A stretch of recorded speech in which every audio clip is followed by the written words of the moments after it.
good evening. Ito oras na po na magbasa po ako dito sa banal na kasulatan sa Doktrina at Mga Tipan, chapter 41, verse 1. Sabi niya dito, "Pakinggan at dinggin, o kayong aking mga tao, wika ng Panginoon at inyong Diyos.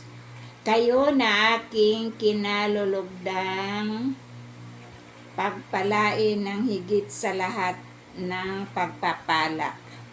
Kayong mga nakaririnig sa akin, at kayong hindi nakikinig sa akin ay aking susumpain, na nag-aangkin sa aking pangalan ng may pinakamabigat sa lahat ng sumpa." So, yung binabasa ko ngayon is about mga sumpa. So, sa Doktrina at Tipan, chapter 41, verse 1. Sa mga banal na kasulatan, ang sumpa ay nangangahulugan din ng pagsasagawa ng banal na batas na nagtutulot o nagdadala ng mga kahatulan at mga kahantungan ng isang bagay, tao o mga tao, lalong-lalo na dahil sa kasamaan. Ang sumpa ay pagpapakita ng dakilang pagmamahal at katarungan ng Diyos.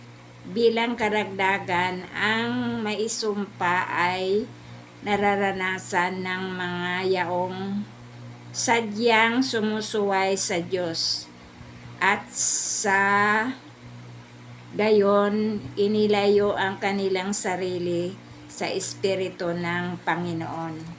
So, yun po. Ang binabasa ko ngayon, sinishare ko sa inyo about mga sumpa. So, yung mga nakikinig sa mga salita ng Diyos at sila po yung pagpalain. At yung mga hindi na sumusunod sa mga salita ng Diyos ay sila po yung susumpain.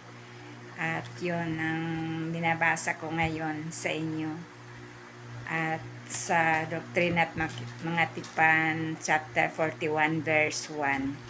So, may natutunan po ba tayo ngayon? So, mahal na mahal tayo ng Diyos. Kaya yung mga sinishare ko sa inyo ay napakahalaga po ito. At sana ay matutunan po natin.